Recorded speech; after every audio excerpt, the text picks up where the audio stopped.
Buenas noches. Es un gusto para el Comité Giordano Bruno saludarlos desde el lugar de Bruno, en México.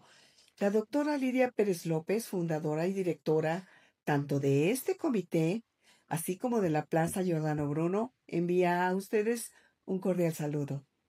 El Comité Pro Revaloración Giordano Bruno fue fundado en 1988 y en 1991 construimos e inauguramos en la Ciudad de México, entre las calles de Londres y Roma, en la colonia Juárez, una plaza en nombre de Giordano Bruno, en la cual se erigió una estatua monumental del maestro que es la más importante del mundo, después de la de Campo de las Flores en Roma, Italia. Durante 35 años hemos dedicado a difundir la vida y la obra de Giordano Bruno en México. Esto ha propiciado que en nuestro país se conozca más la obra de Bruno. Lo hemos logrado dictando conferencias magistrales, mesas redondas, ruedas de prensa. Hemos traducido de latín al español el libro Los vínculos en general y también pintado murales en la plaza con frases del maestro. Y cada año, desde hace 35, realizamos una ceremonia en la plaza en conmemoración por el fallecimiento de Bruno, con la asistencia de importantes personalidades de la cultura en México, así como la participación del Instituto Italiano de Cultura en México, presididas todas por nuestra directora y para mantener viva la memoria de Bruno. Y para continuar nuestra labor, hoy tenemos el honor de contar con la presencia de la filósofa Cecilia Amaro. La maestra Amaro es licenciada en Filosofía en el claustro de Sor Juana, maestra en Apreciación y Creación Literaria en Casalam, maestra en Comunicación y Publicidad Digital en la UVM. Cuenta con estudios en redacción y corrección de textos en literatura alemana, psicoanálisis y traducción. En 2012 fue nombrada líder universitaria del claustro de Sor Juana por la revista Líderes Mexicanos. Ha trabajado como editora y conductora del programa de radio Frank Sofía en Radio 660 AM. Y bueno, solo he mencionado algunos de sus múltiples ocupaciones y títulos académicos, porque su currículum es más amplio. Sin más, queda con ustedes la maestra Cecilia Amaro. Muchísimas gracias, Luz. Muchas gracias al comité por este ciclo de charlas en torno a Giordano Bruno. Espero que ahora sí esta ocasión me esté escuchando porque tuvimos un pequeño desliz hace un rato. Antes de empezar de lleno con la reflexión respecto a Giordano Bruno, creo que vale la pena recordar unos aspectos importantes. Primero es el contexto renacentista como tal. Quiero que imaginemos esa atmósfera en la que se encontraba Giordano Bruno, esa atmósfera que sabemos perfectamente que estaba rodeada de arte, que estaba rodeada de gente importante como Leonardo da Vinci, que estaba también, por ejemplo, un Copérnico tratando de analizar el orden del cosmos. Imaginar también a un Maquiavelo ahí detrás de toda la figura política, los Medici, abonando demasiado a lo que es la construcción artística. Pensemos en un ambiente donde está muy cargada también la religión católica, están los fundamentos católicos, la cosmovisión judeocristiana, el estudio, por ejemplo, de la cábala, el estudio del esoterismo, el momento fulminante de la alquimia. Pensemos ahora que llega a ese recinto donde nos encontramos en esa atmósfera, un individuo que dice todo aquello que en lo que ustedes están creyendo en estos momentos son meramente mitos, ¿no? Es algo falso, no es un conocimiento verdadero. Creo que la mayoría de nosotros, lo primero que pensaríamos es en rechazar justamente ese pensamiento. Diríamos, está loco, ¿no? No nos interesa lo que estás diciendo, porque realmente no va acorde a lo que nosotros pensamos. Y creo que eso es lo que le sucedió a Giordano Bruno. A Giordano Bruno le sucedió justamente lo mismo que vemos en el relato del mito de la caverna, un relato fundamental para poder entender de una manera metafórica el pensamiento de Platón, por ejemplo. Esta idea de un individuo está sumergido en la oscuridad, está sumergido en sus creencias, en sus pensamientos, en su forma de ver el mundo, y en esa oscuridad cree que lo que está observando son justamente verdades, es el mundo verdadero. Pero en el momento en el que se ve librado de esas cadenas que lo están obligando a ver esas sombras, se da cuenta que realmente el orden de la caverna es distinto, que hay otros elementos que se le estaban ocultando precisamente porque no podía andar a lo largo y ancho de la caverna. Y logra salir de esa caverna para ver el sol, ver la naturaleza, ver justamente que él estaba en las tinieblas, hundido en sus propias creencias y en su propia visión. Y me parece que Giordano Bruno nos demuestra también una perspectiva diferente que a mi juicio podríamos equiparar el desencadenante también que tuvo Sócrates respecto a cómo él también trataba de mirar el mundo de una manera distinta y le sucedió exactamente lo mismo que al individuo del mito de la caverna. Nadie le creyó a este individuo cuando regresa a las profundidades y les quiere contar a sus compañeros que hay un mundo exterior, que hay un sol enorme que ilumina toda la naturaleza. A Sócrates le pasa prácticamente lo mismo que está retratando Platón en este mito de la caverna. Al tratar de indagar desde un punto de vista diferente al mundo, simplemente lo juzgan y lo están viendo como si fuera un loco, ¿no? De hecho, sabemos perfectamente que a Sócrates lo enjuician, lo enjuician porque está corrompiendo a los jóvenes, porque está supuestamente inventando dioses, porque esa forma de mirar el mundo y esa forma de filosofar incomoda demasiado a los atenienses. Y hago este paralelismo, y tal vez fui demasiado rápido porque es emocionante también ver cómo desde un punto de vista literario, filosófico, dialógico, como es el mito de la caverna, podemos representar muy bien lo difícil que es aceptar una visión diferente.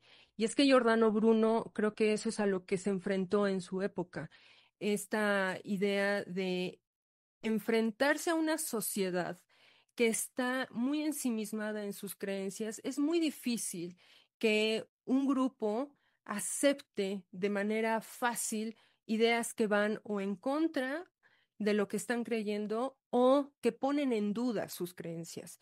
Creo que son un ejemplo muy claro de cómo la noción de filosofía, de esta idea también de cuestionar el mundo, de cuestionar nuestra realidad, siempre va a ser incómoda.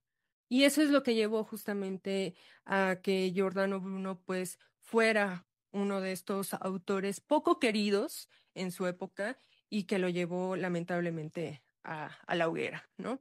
Por todas estas visiones, esta forma de analizar el mundo. Y es que es un autor, a mi juicio, que enmarca muy bien lo que llamamos en filosofía, filosofía natural, este, digamos, antecedente de la física, porque debemos saber muy bien que las ciencias como ahora las conocemos, pues prácticamente no se dividían de esa forma, ¿no? Se dividían de otra manera. Entonces, el antecedente de la física es prácticamente la filosofía natural. La filosofía natural es justamente esta postura que va a analizar el comportamiento de la naturaleza, el comportamiento del cosmos, el comportamiento de los astros y la relación que tiene el universo, la Tierra y la naturaleza en su conjunto. ¿Por qué se mueve de esa forma un cuerpo celeste y por qué no de otra? ¿Por qué transcurre el día y la noche? ¿Por qué de esa manera y no de otra? ¿Por qué transcurren las estaciones? ¿Por qué de esa forma y no de otra? Creo que eso marca muy bien también una de las líneas muy importantes de la filosofía, que es justo cuestionar dónde estamos parados, esta realidad la que nos compete, es la que está tratando de cuestionar una y otra vez la filosofía. Hablar de Giordano Bruno es hablar de un autor que vive, nace en 1548 y muere en 1600 y pertenece justamente a este periodo bastante rico que es el Renacimiento. Eh, Justo en este periodo, pues creo que es un periodo pequeño a comparación, por ejemplo, de la época anterior, que es la Edad Media. Es un periodo pequeño, pero bastante rico, porque justo creo que es de estos periodos, a mi modo de ver, que hace un enlace bastante fructífero entre lo que fue el pensamiento medieval y lo que va a ser el auge del pensamiento moderno. En este periodo que es el siglo XIV al siglo XVI, vemos que no solamente hay un auge bastante impresionante en la producción artística, sino también vemos que hay un antes y un después en cuanto a ver la visión del mundo, vaya, la forma en la que Europa está interactuando con el resto del mundo. Creo que es un periodo en el que podemos decir que Europa por fin sale de Europa, por fin ve al mundo y el mundo por fin se ve a sí mismo, ¿no? En ese sentido, vemos que el renacimiento, pues, es un nuevo nacer, es volver a los orígenes, volver al origen de la civilización, al origen de la cultura. Retomar a Platón y retomar a Aristóteles son dos autores que van a formar parte de no solamente del estilo, sino también de la propuesta misma del Renacimiento. Otro elemento importante, bueno, claro, son los romanos, ¿no? Toda la mitología romana, todos los escritos también de esa época se van a retomar. Yo solamente me centro en Platón y Aristóteles porque van a ser muy importantes para Giordano Bruno, sobre todo para el texto que hoy quiero platicar con ustedes, que se titula Sobre el infinito universo y los mundos. Otro elemento muy interesante que podemos retomar del Renacimiento y que compete también al autor Giordano Bruno, pues es esta visión del geocentrismo y el heliocentrismo, que no es otra cosa más que dónde está el centro del universo. El geocentrismo, como bien lo dice su término, geo, tierra, el centro del universo está justamente depositado en la Tierra. Es decir, la Tierra es el centro y todos los demás astros, todos los demás cuerpos celestes están girando en torno a la Tierra. En cambio, el heliocentrismo me parece que más que una jugada sucia al geocentrismo, o un contraargumento, me parece que es simplemente un, digamos, un cambio de perspectiva. ¿Por qué? Porque dice, bueno, ¿qué tal si realmente no es la Tierra el centro, sino más bien sea un astro, sea un sol, sea una estrella? Y todos los demás estamos girando en torno a esa estrella. Entonces, el heliocentrismo, como bien le está diciendo su nombre, pues pone en el centro del universo al Sol. El Sol como este gran ser, este gran cuerpo celeste que va a irradiar luz y que va a irradiar vida. Eso va a ser bastante interesante porque es justo uno de los puntos que Giordano Bruno va a discutir justo en este texto, que en algún momento ya voy a desglosar un poco mejor, ¿no? Quiero detenerme en el periodo anterior del Renacimiento,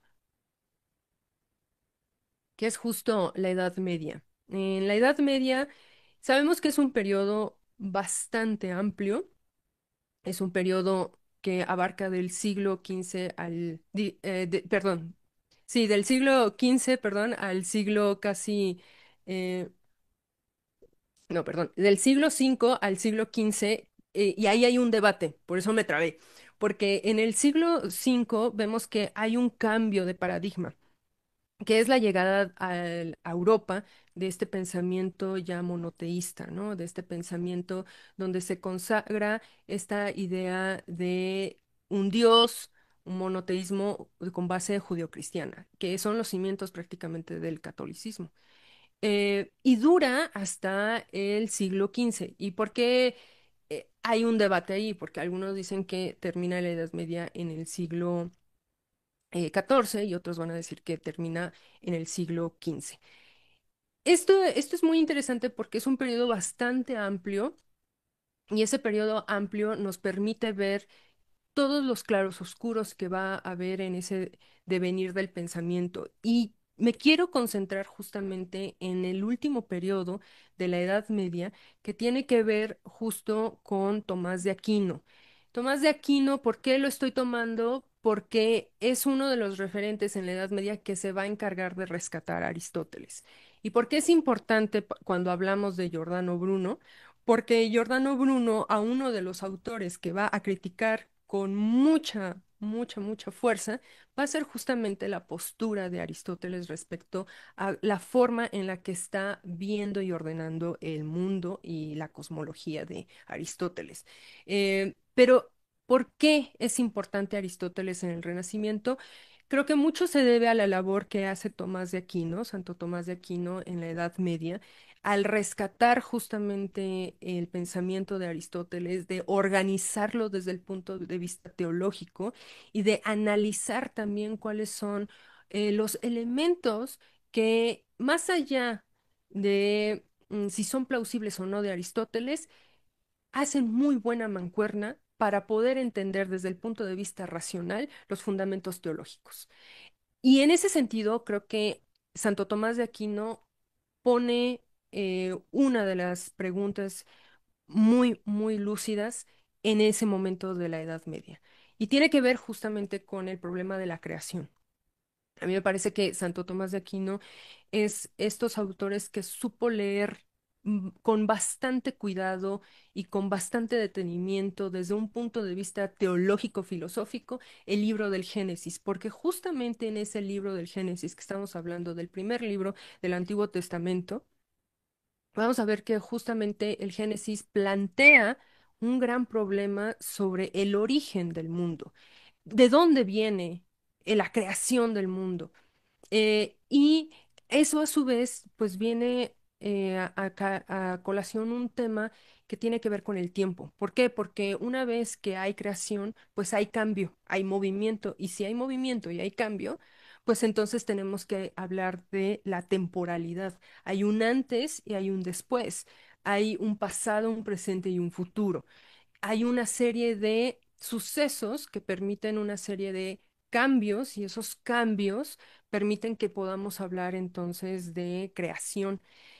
Y eso en el fondo tiene también un gran problema, la distinción entre unidad y multiplicidad, que me parece que es uno de los temas que la Edad Media puso sobre la mesa y que justamente en el Renacimiento con autores como Giordano Bruno se van a volver a retomar, pero desde otra perspectiva. Y es que aquí el problema entre la unidad y la multiplicidad que se plantea en la Edad Media es justamente cómo un Dios, una unidad perfecta, puede ser capaz de engendrar o crear algo imperfecto como somos nosotros, los seres humanos, los animales, la naturaleza en general. ¿Por qué imperfecto? Porque no somos eternos, somos finitos. En ese sentido, me parece que en la Edad Media vemos las bases de lo que es la discusión de la filosofía de la naturaleza, entender a la naturaleza no como una realidad, sino como creación. En este caso, obviamente, desde el punto de vista medieval es una creación divina, pero sí nos plantea las preguntas del origen del universo y el orden del cosmos. Esas preguntas, aunque muy bien sabemos que en la Edad Media se van a responder desde un punto de vista teológico, van a dar pauta para que justo en el Renacimiento se puedan reformular y esa reformulación se vaya también empalmando con otras posturas que más adelante vamos a ver que van a ser las preguntas fundamentales de la física, de la cosmología y de esa visión incluso que después en el siglo XX vamos a llamar existencialismo. ¿Por qué? Porque finalmente es preguntarnos sobre cuál es nuestro lugar y cuál es nuestra finalidad en este orden de la naturaleza, si es que tiene un orden y si tiene un orden, en qué lugar estamos nosotros como seres humanos, como seres vivos, si hay una jerarquía, qué tipo de jerarquía es y cómo se organiza, si es que tiene una organización o se regula, si es que tiene una regulación, ¿no? Eh, Justo cuando vemos la postura de Giordano Bruno, pues vemos que no tiene nada de gratuito, que uno de sus bastantes libros que escribió se titule sobre el infinito del universo y los mundos. ¿Por qué? Porque ya desde el título nos está planteando un problema. Uno, el infinito. Dos, el problema del universo. Tres, la posibilidad de hablar de mundos y no solamente de un mundo. En este libro, pues prácticamente no es un tratado como por ejemplo lo podríamos ver de un Maquiavelo por hablar de alguien de su época, sino más bien está imitando bastante el estilo de Platón. Entonces es un libro que está compuesto a partir de 5 diálogos donde una serie de personajes están conversando en torno a estos términos, el infinito, el universo y la posibilidad de hablar de mundos en vez de un mundo. Los personajes que están son Filoteo, El Pino, Fracastoro, Burquio y Albertino. ¿Y por qué los menciono? No los menciono porque sean divertidos sus nombres, sino porque los puse en ese orden además de manera muy a propósito, porque Filoteo podríamos decir en un sentido literario que es el protagonista. Imitando, por ejemplo, al estilo de Platón, podríamos decir que está jugando mucho con el papel de Sócrates. Es este filósofo, este erudito, que va a poner sobre la mesa una serie de preguntas, pero que al mismo tiempo de plantear las preguntas va a contraargumentar y va a tratar de convencer que su argumento, su estructura de la forma en la que está observando el mundo es más plausible de lo que están diciendo sus interlocutores, ¿no? En ese sentido, podemos decir que Giordano Bruno imita muy bien el estilo de Platón al poner en Filoteo una forma de representar desde una visión renacentista lo que en su momento fue el personaje de Sócrates. Y aquí no digo personaje de Sócrates porque no me estoy refiriendo al Sócrates histórico, me estoy refiriendo al personaje que utilizó Platón como un personaje para ponerle en boca de sus parlamentos, de sus interrogantes, el pensamiento de Platón filósofo. Y creo que eso es lo que está haciendo también Giordano Bruno. Utiliza la ficción, utiliza un personaje para poder dar cuenta de su propio pensamiento, de lo que realmente está observando, analizando y enjuiciando, lo que está criticando también. El Pino es, digamos, el personaje que puede funcionar como el discípulo, que también lo vemos muy claramente en los diálogos de Platón. En los diálogos de Platón vemos que o hay uno o hay dos discípulos que están muy apegados a Sócrates, que están escuchando con mucha atención, muy atentos a cada una de las preguntas, están interactuando directamente con Sócrates. Y lo mismo vemos con Giordano Bruno en esta obra. El Pino funciona como el discípulo de Filoteo. El Pino, él está siguiendo cada uno de los argumentos, está interrogando también cada uno de los argumentos y está aprendiendo del gran Filoteo. Luego tenemos a Fracastoro y Burquio, que son dos personajes, a mi juicio, que funcionan muy bien como personajes secundarios. Si lo viéramos desde un punto de vista netamente literario, diríamos que son personajes secundarios, pero que funcionan muy bien en el estilo de Giordano Bruno porque van a darle voz justamente a la atmósfera, al ambiente que se está viviendo en el Renacimiento.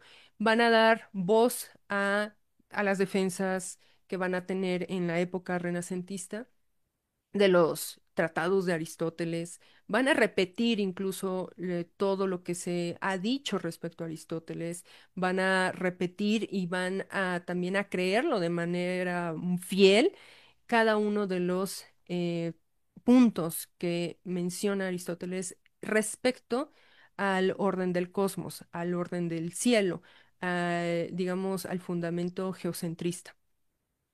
Hay un momento también en esta obra en la que digamos que funcionan como antagonistas incluso del propio Filoteo y hasta cierto punto del Pino, pero no quiero ponerlo como antagonista del Pino porque el Pino es justo un discípulo, apenas está aprendiendo, ¿no? Realmente son críticos muy fuertes de Filoteo. Y Albertino es un personaje que aparece justamente al último de la obra, podríamos decir que es en el último diálogo.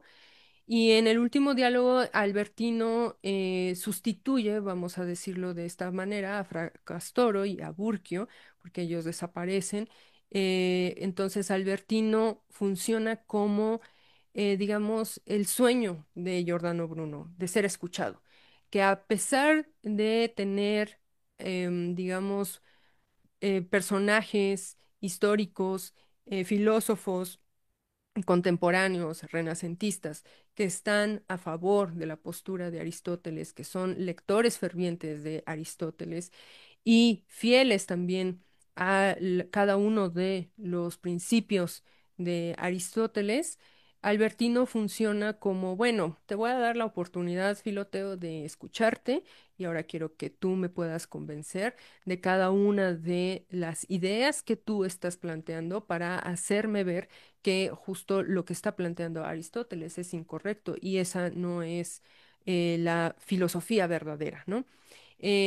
Albertino funciona justamente como un personaje donde vemos claramente que evoluciona, que inicia muy renuente, como muy, digamos, también bastante reacio a decir, no, lo que está planteando Aristóteles es la verdad.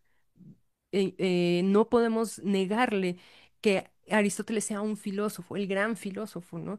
Entonces, en ese sentido, vemos, ok, vamos a escuchar a Filoteo y vemos que Albertino termina convencido por Filoteo de todas estas nociones en torno al cosmos, en torno a si hay otra forma de mirar el mundo y hay otra forma de interpretar el orden de este mundo. Entonces, vemos que sobre el infinito del universo y los mundos son 5 diálogos que podríamos decir de una forma narrativa que transcurren en 5 días y que utiliza mucho el método que vemos en los diálogos de Platón, pero también nos enseña un poco de la mayéutica y un poco de la dialéctica platónica. Es decir, que a través del diálogo uno pueda contraponer visiones, argumentos, pueda sopesar esos contraargumentos y llegar a una verdad meramente por el uso de la razón, meramente por el uso de la intuición, meramente por el uso de analizar con profundidad qué es lo que estamos creyendo. Y en ese sentido, pues, con toda sinceridad, Giordano Bruno no se escapa de lo que va a marcar justamente el estilo renacentista, porque muchos renacentistas van a recuperar ese estilo platónico para poder trasladar sus ideas. No lo digo en un sentido negativo, creo que es en un sentido muy positivo. ¿Por qué? Porque nos dan pauta de la importancia que tiene el diálogo para poder construir argumentos filosóficos y para poder construir una filosofía. La filosofía no se puede construir meramente en el silencio y en el aislamiento, porque si es así, entonces estaríamos en la caverna, ¿no? Muy a la Platón, o en una cámara de eco, estaríamos rebotando ideas. Más bien, el rebote de ideas tiene que ser a partir de ideas contrarias, de argumentos opuestos, de realidades opuestas. Únicamente en esa medida en la que podamos nosotros contrastar ideas y cuestionarlas, formular preguntas, es la forma en la que entonces se puede hacer verdaderamente filosofía. Y eso es lo que transmite Giordano Bruno a través de este estilo que tiene sobre el infinito del universo y los mundos. Acá, con un concepto que me parece que es importante, que es la filosofía. O sea, ¿qué es la filosofía? Y no me estoy refiriendo a recuperar una vez más esta idea medio romántica, ¿no? De filosofar, es andar y caminar y cuestionarnos y andar divagando y demás, no, sino justamente es algo muy interesante ver en Giordano Bruno que se detiene en recordarnos qué es lo que él está entendiendo por filosofía. Y creo que en esa medida, cuando nosotros vemos qué está entendiendo Giordano Bruno por filosofía, por el quehacer filosófico, vamos a entender no solamente su estilo, sino también la forma tan ácida a momentos en las que critica al propio Aristóteles. Entonces, aquí traigo dos elementos que me parecieron muy llamativos. También traigo aquí una selección de fragmentos en torno a lo que es filosofía para Giordano Bruno, que aparecen justamente en este libro sobre el infinito universo y los mundos.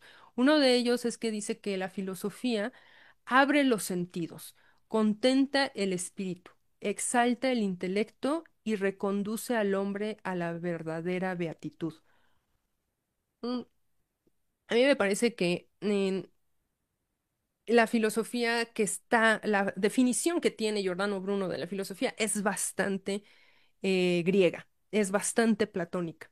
Abre los sentidos. En primer lugar, claro, te tiene que poner en alerta completamente.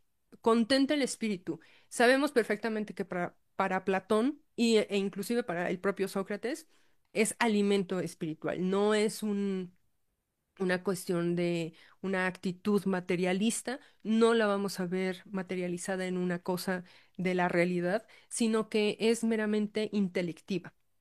Exalta el intelecto y reconduce al hombre a la verdadera beatitud, porque sabemos perfectamente también que esa es una herencia también de los griegos. ¿Por qué? Porque sabemos que para los griegos el ethos, la conducta, tanto individual como colectiva, es algo muy importante, porque tiene que ver con el bien. Entonces, la filosofía tiende a un bien. ¿Y cuál es ese bien? Conocer la verdad.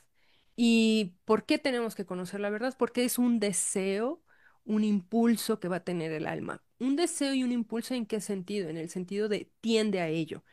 ¿Por qué va a tender hacia la verdad?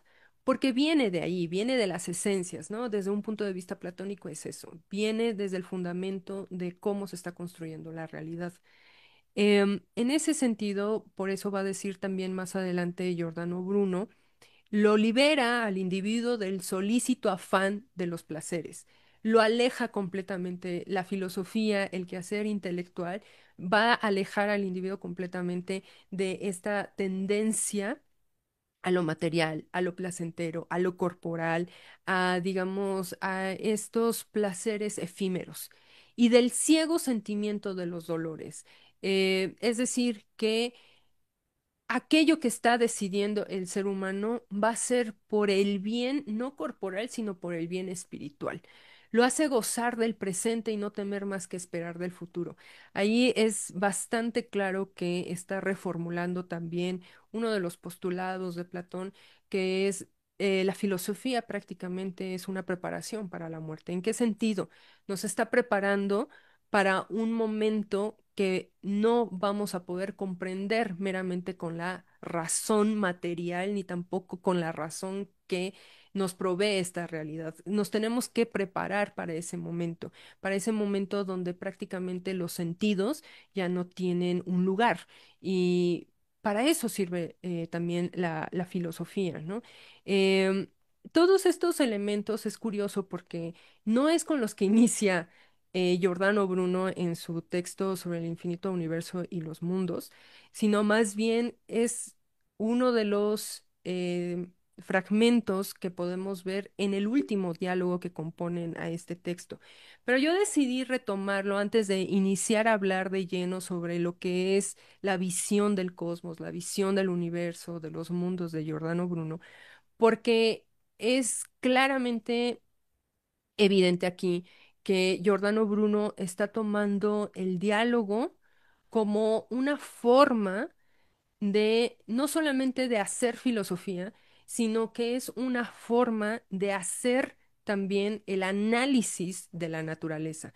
En pocas palabras, es para Giordano Bruno el diálogo, la forma en la que está definiendo él filosofía, es una forma de hacer filosofía natural, porque Giordano Bruno me parece que no cabe únicamente como tratar de hablar de él como, no sé, un filósofo de la ética o un filósofo em, de la metafísica, sino es un filósofo de la naturaleza. Está indagando cuáles son las causas, cuál es el orden, cuál es la finalidad, cuál es la estructura de esto que llamamos naturaleza. Y esto es prácticamente, como yo les decía, el antecedente, las bases fundamentales de lo que va a ser después la disciplina científica denominada física, ya como la conocemos. Las bases de la física tienen una base filosófica bastante fuerte en el sentido de la observación. Y eso es algo también que marca muy claro Giordano Bruno. Hay que saber observar. Hay que saber observar desde diferentes puntos de vista, desde diferentes puntos argumentativos. No basta únicamente con que observemos la naturaleza y asumamos que así es. Hay que preguntarnos por qué creemos que así es. Y es uno de las discusiones que va a tener justamente el protagonista con Albertino. Justamente Filoteo es una de estas discusiones que va a tener con Albertino. Es, ¿cómo puedes creer, Albertino, en algo sin antes haber analizado los puntos débiles? ¿Cómo puedes asumir una creencia sin haber examinado otras posibles creencias? E incluso le pone el ejemplo de, es como si a un soldado le dijeras que una muralla es segura sin haberla antes revisado. Y es lo mismo en el conocimiento. ¿Cómo puedes estar seguro de tus conocimientos, de tus verdades, de tus postulados sin antes haber revisado tanto esos postulados como otros tipos de postulados? Y creo que eso va a ser fundamental también para un pensamiento científico. Ya como hoy conocemos las diferentes ramas de la ciencia. Porque si no contrastas los resultados, si no contrastas tus premisas, pues entonces no vas a poder estar seguro que realmente esos resultados son verdaderos o son exactos, son precisos, retratan algo de la realidad. Quedaría más en duda. Y me parece que la forma en la que está cerrando Giordano Bruno realmente funciona como una verdadera introducción a lo que es, digamos, todo el laberinto de ideas al que nos va a llevar y nos va a sumergir Giordano Bruno a través de este libro sobre el infinito del universo y los mundos, porque justamente a través de todos estos mecanismos de preguntas, respuestas, argumentos, contraargumentos, es la forma en la que vamos a ver que Giordano Bruno no requirió más que de un solo elemento, el intelecto y la observación en su conjunto. O sea, esa dupla entre saber observar y saber utilizar el arte de la argumentación, del raciocinio como único método, es lo que justamente le va a dar mayor fortaleza y mayor rigor a su planteamiento filosófico. Que Platón tiene un papel importante en cuanto al estilo, en cuanto a la concepción, definición que tiene Giordano Bruno respecto a la filosofía, pero Aristóteles como un filósofo a contraargumentar, ¿no? Eso es lo que va a tener un parteaguas bastante interesante en esta obra, porque es al autor que más va a criticar Giordano Bruno. ¿Y por qué lo va a criticar? Bueno, estamos hablando que Aristóteles y como buen discípulo de Platón, pues también va a criticar a su maestro. Y eso es lo mismo que está haciendo Giordano Bruno, ¿no?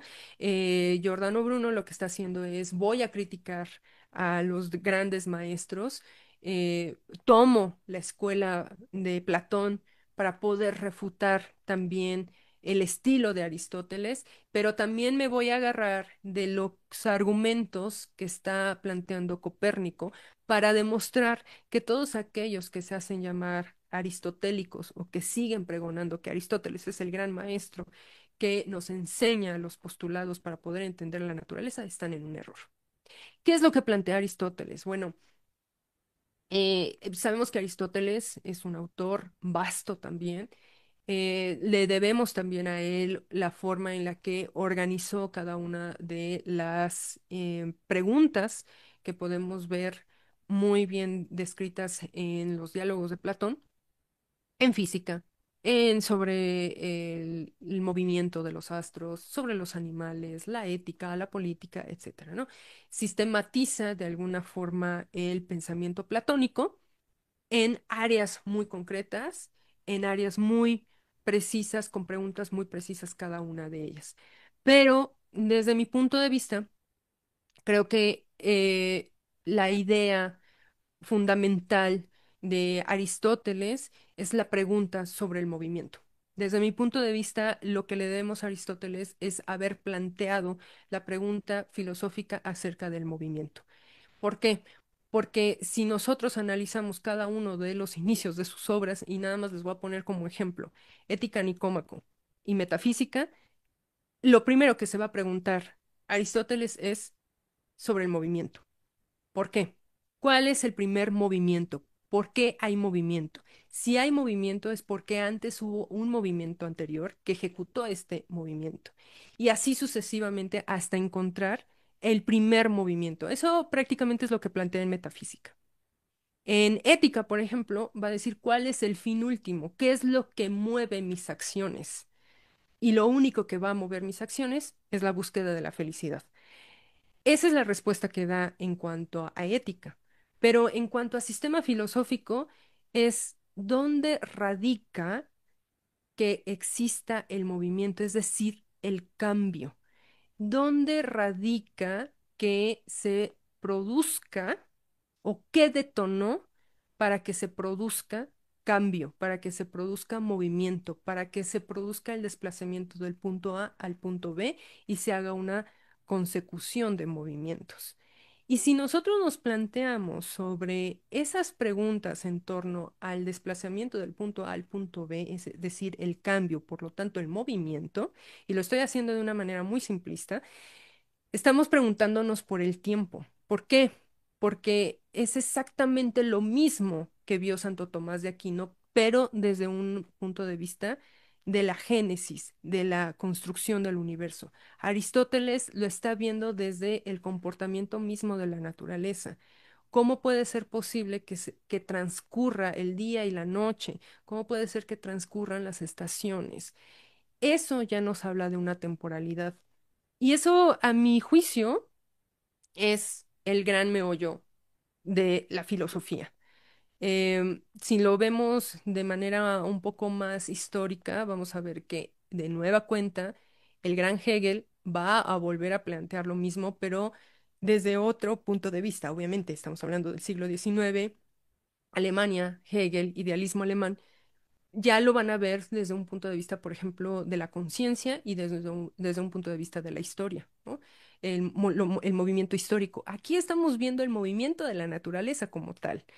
Em, por lo tanto, todos ellos se van a preguntar cuál es la causa primera, cuál es, digamos, el primer detonante, cuál es, digamos, aquello puro que lanza, que detona que surja esta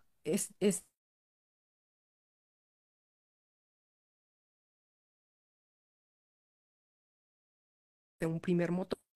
El primer motor es justamente este, digamos, concepto que va a ayudar como, como un ancla para poder desarrollar todo su sistema, ¿no?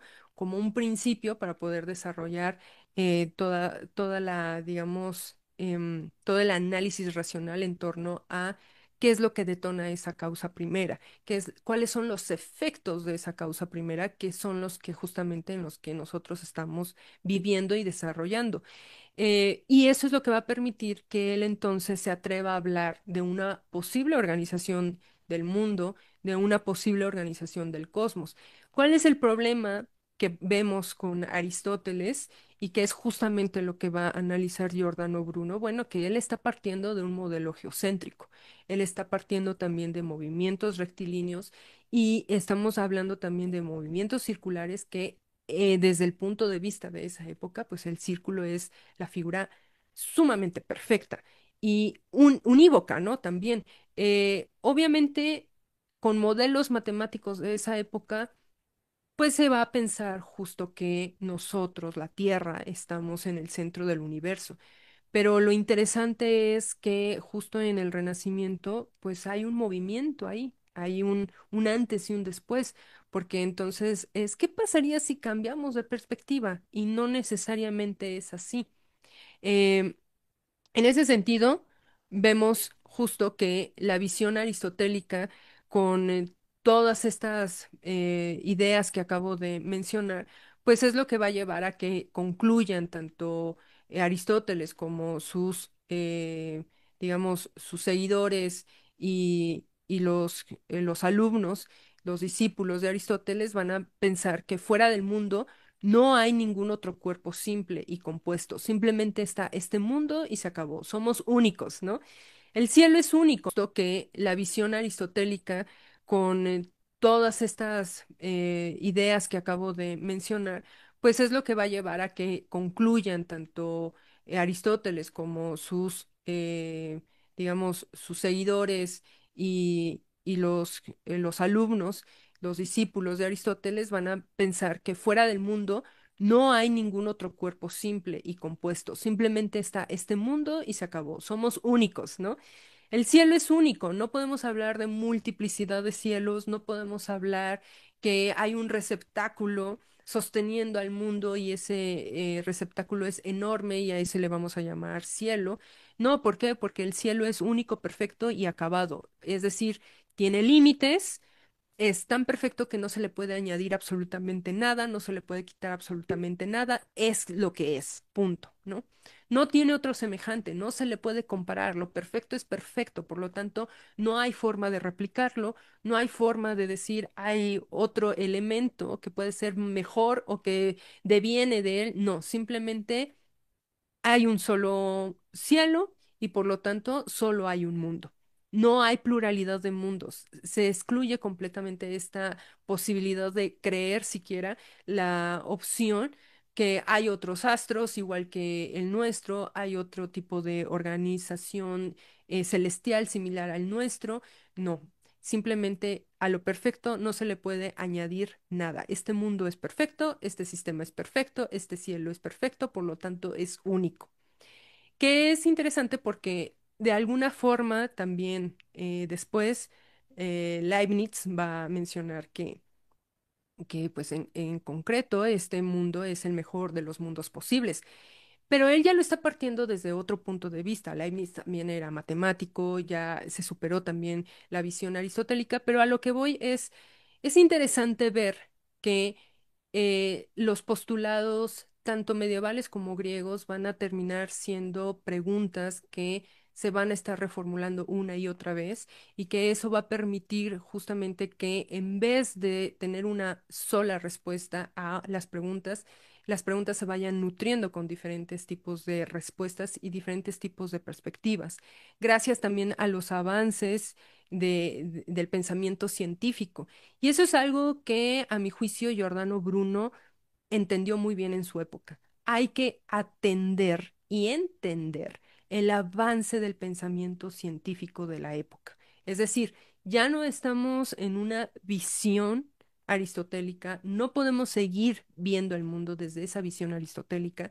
Ya hay un Copérnico que nos está hablando de la posibilidad de cambiar de perspectiva del orden del cosmos para poder entender también qué es lo que estamos haciendo en este mundo y cuál es nuestro lugar en este mundo. Y ya de lleno con Giordano Bruno, es precisamente a partir de estas nociones que vemos la, las preguntas. ¿Cómo es posible que el universo sea infinito?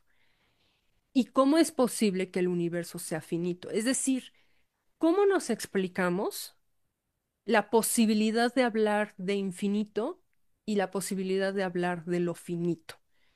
Eh, en ese sentido, creo que hace Giordano Bruno una vuelta de tuerca al argumento aristotélico, porque ya no está aceptando Giordano Bruno tratar de entender al mundo como si tuviera murallas, como si tuviera fronteras, como si estuviera definido completamente. Creo que otro de los elementos importantes que se está planteando Giordano Bruno es qué pasaría si nos salimos de esas fronteras. Y creo que eso tiene que ver también con la misma cosmovisión del Renacimiento. En el Renacimiento, afortunadamente, ya se está abriendo lo que yo les decía en un principio, ya se está abriendo Europa al mundo y el mundo ya se está abriendo a sí mismo, ya se está mirando a sí mismo. Entonces, es evidente que los límites, las fronteras, ya empiece a causar incomodidad.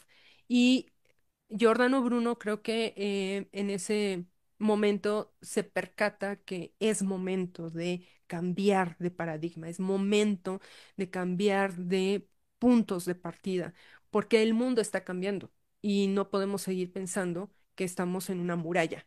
Hay que abrir, hay que quitar esas murallas. ¿Qué pasaría si quitamos esas murallas?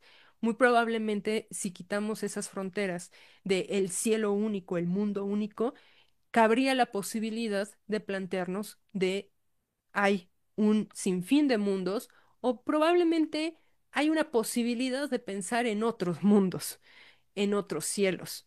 Y si estamos pensando en esa posibilidad, muy probablemente tendríamos que cuestionarnos sobre lo finito y también la posibilidad de entonces tratar de entender si no estaríamos abriendo la posibilidad de lo infinito, es decir, de algo que no tiene realmente límites. A lo que voy es, si rompemos las fronteras que nos está marcando Aristóteles o el pensamiento aristotélico, de que solamente hay un mundo, solamente hay un cielo, pues entonces habría la posibilidad de traer a la discusión el concepto de lo infinito. ¿Por qué? Porque lo finito está limitado y lo infinito no es lo limitado. Es así como Giordano Bruno propone, si el mundo es finito y fuera del mundo no hay nada, ¿dónde está el mundo? ¿Dónde está el universo? El problema aquí que plantea Giordano Bruno es, bueno, si pensamos nosotros que hay un límite en el mundo, hay un límite en esta tierra, pues es muy probable que digamos que afuera de esta tierra no hay absolutamente nada. Y si no hay nada y hay un vacío, pues lamentablemente entonces no hay un espacio. Y si no hay un espacio, entonces no hay un lugar. Por lo tanto, ¿qué lugar puede ocupar en la nada el mundo? No tiene ningún sentido, es lo que está diciendo Giordano Bruno. ¿Por qué tendríamos que estar absolutamente solos y rodeados de una vacuidad? Y es que creo que también tiene que ver un problema muy viejo que toma mucho auge en la Edad Media, que es ¿por qué hay algo y no hay nada? ¿Por qué hay vida? ¿Por qué hay cambio? ¿Por qué hay tiempo? ¿Por qué hay movimiento en vez de estar estáticos?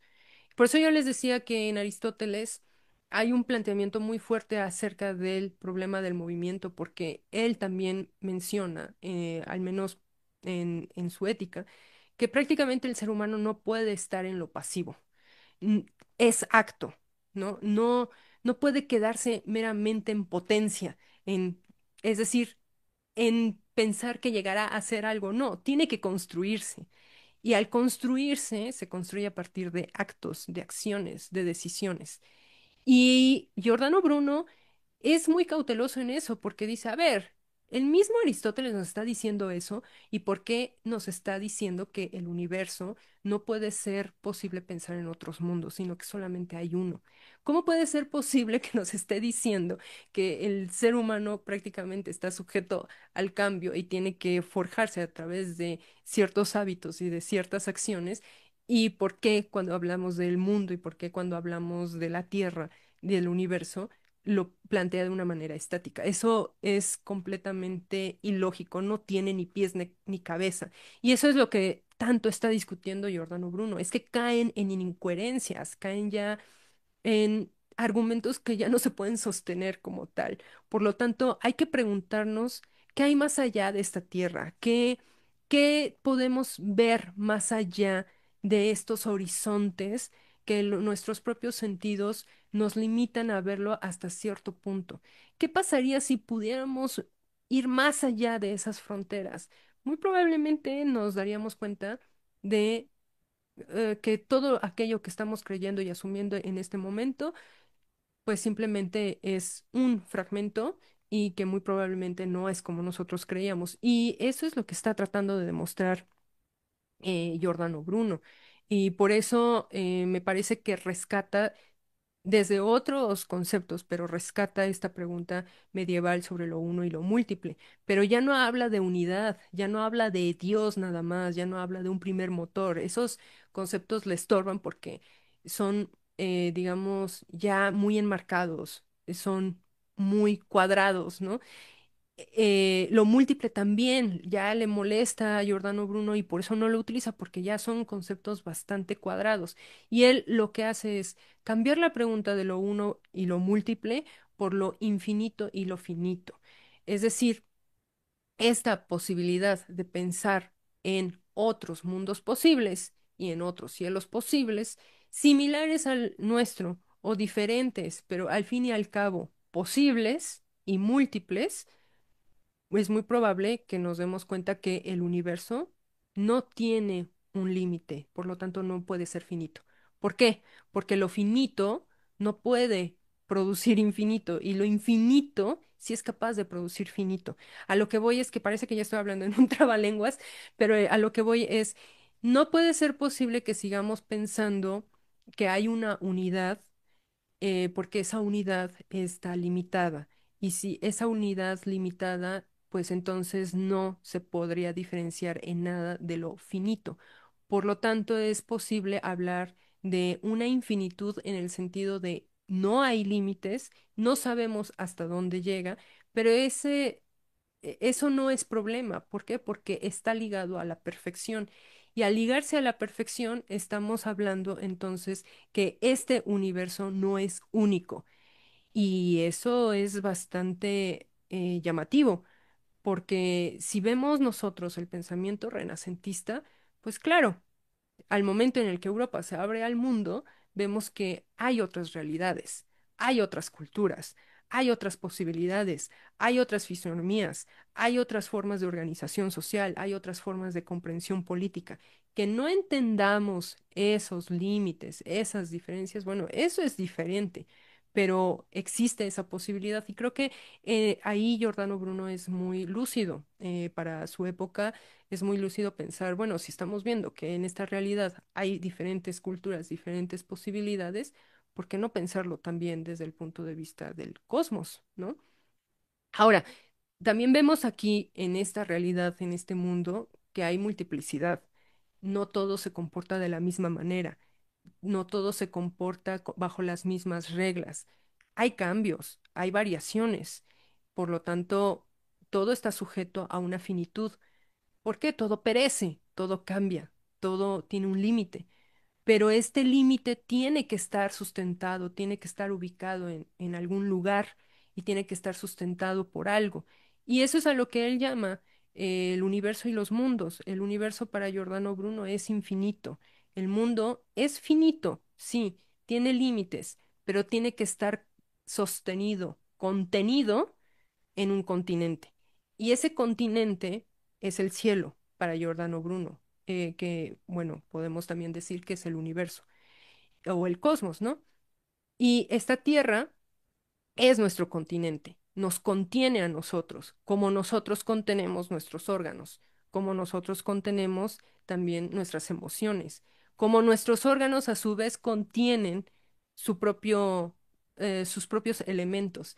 Y ahí es algo muy interesante porque vemos cómo Giordano Bruno solamente con esta vuelta de tuerca que hace en cuanto a este movimiento ligero de conceptos nos da la posibilidad de decir, claro, no podemos seguir viendo que lo que yo percibo es verdadero, sino que puede también verse desde otra perspectiva y entonces cambia completamente la visión y la comprensión que tenemos del mundo.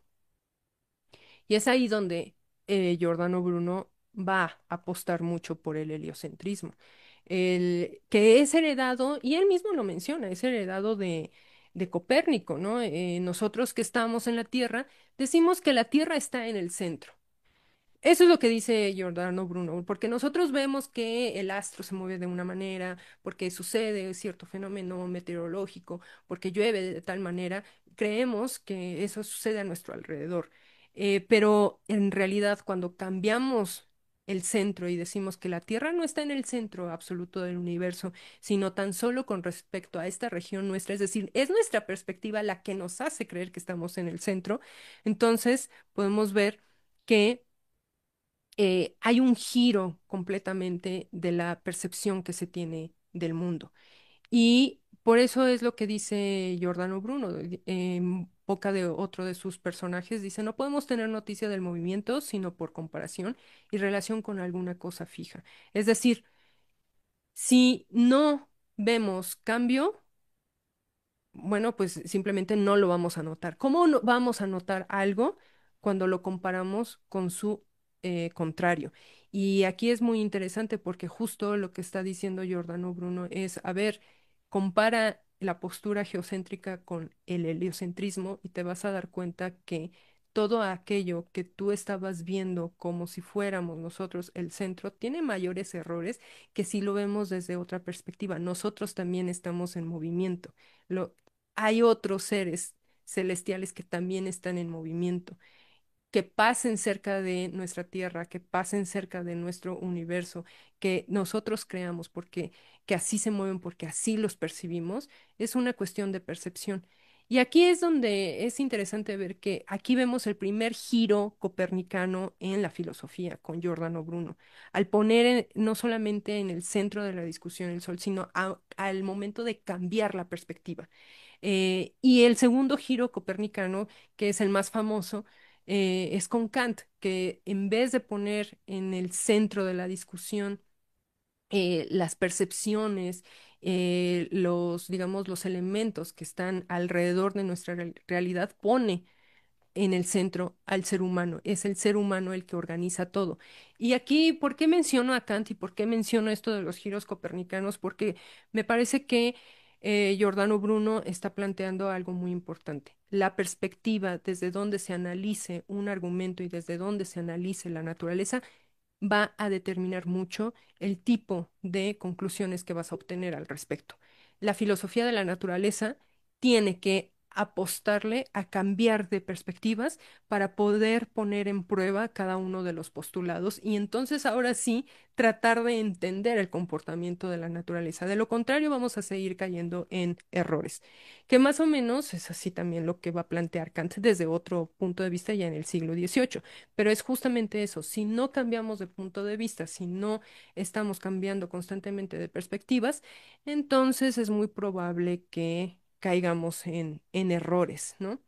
Y precisamente por eso, Giordano Bruno va a decir, pues uno es el cielo, sí, el espacio es inmenso, el continente universal, la etérea región por la que el todo discurre y se mueve. Es decir, sí, es cierto, tiene razón Aristóteles, hay un solo cielo, pero no es finito, no está limitado, sino que hay que imaginarlo como un espacio inmenso, un espacio que contiene múltiples mundos, múltiples, digamos, órganos, eh, componentes y posibilidades. no podemos pensar que los seres celestes se mueven únicamente a nuestro alrededor pensando que están limitados y pensando que están fijos o pensando que están, digamos, con ciertas barreras y con ciertas fronteras. No, porque entonces no tiene ningún sentido. ¿Por qué se moverían? ¿Por qué habría cambio? ¿Por qué pensaríamos incluso que somos únicos e irrepetibles? ¿Por qué no pensar en la posibilidad de que hay más? Y esto tiene que ver también con algo muy interesante que va a estar planteando Giordano Bruno, que es esta comparación que va a hacer Giordano respecto a los astros con los animales. Por ejemplo, en estos astros o mundos, las diferentes partes no están ordenadas de manera diferente a como las partes están ordenadas en los animales. ¿A qué se está refiriendo Giordano Bruno? Bueno, a lo que en resumidas cuentas podemos decir que para Giordano Bruno el universo está compuesto en lo que podemos equiparar a microcosmos y macrocosmos, es decir, el universo que es justamente esta galaxia, este cosmos donde está situado la Tierra, este espacio que ocupa la Tierra, no podemos pensarlo de manera diferente a cómo se organiza un órgano, a cómo se organiza un cuerpo orgánico, a cómo se organiza un animal. A lo que va Giordano Bruno, y me parece que eso es lo más llamativo desde un punto de vista renacentista y que lo hace actual a este autor, es pensar, definir al cosmos, pensar, definir al universo como un gran órgano. ¿Y a qué nos estamos refiriendo con un gran órgano? Como a un gran ser vivo. Un ser vivo que es capaz de autorregularse, que es capaz de tener sus propias partes, que es capaz de tener sus propios componentes, pero que cada componente tiene un centro, que tiene un movimiento, que tiene una propia gravedad y que tiene también una propia conexión con el todo. Es decir, con Giordano Bruno vemos que el cosmos, el universo, en esta galaxia, en esto que llamamos espacio, todo está conectado. No hay partes aisladas, aunque pareciera que son partes aisladas. Hay opuestos y hay componentes similares, hay elementos simples, pero hay elementos también compuestos. Cada uno juega un papel importante. En ese sentido, aunque no lo esté diciendo así Giordano Bruno, sí nos da a entender que el universo es un gran cuerpo viviente. Es un gran cuerpo viviente que está en constante cambio, que se autoalimenta, que alimenta a otros animales, que alimenta a otros seres celestiales. Y es que hasta cierto punto, incluso hasta mezcla, habla de animales celestes. ¿Por qué? Porque los está viendo como seres vivos, como seres vivientes, no sintientes como tal, como un animal, pero sí viviente. Por eso dice, los mundos se mueven, viven, vegetan y realizan los actos de sus vicisitudes, producen, alimentan, nutren y conservan a sus animales. Y es a lo que yo voy. No son animales únicamente los animales, el perrito, el gatito, la palomita, no.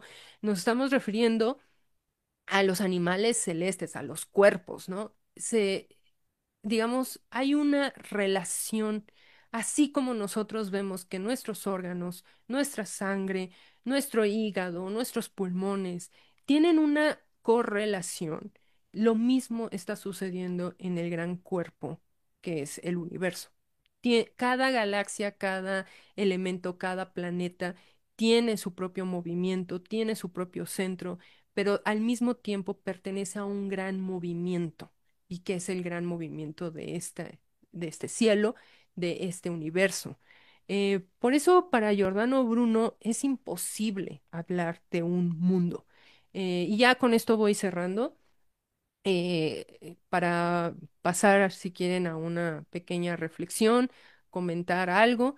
Ya con esto voy cerrando porque me parece que la postura de Giordano Bruno nos habla de la posibilidad de pensar que no somos únicos, uno, y eso es algo también plausible del Renacimiento, que empieza ya a vislumbrarse. Y creo que desde el siglo XII, sobre todo con la época medieval alemana, creo que ya se empieza a vislumbrar la idea de ya no hay que ser ingenuos, es decir, sí, somos creaciones divinas, si quieren verlo así, somos criaturas creadas a imagen y semejanza de Dios, pero tenemos un lado en que es complicado, el lado de las emociones, el lado de lo irracional, el lado también de lo que son los humores, ¿no?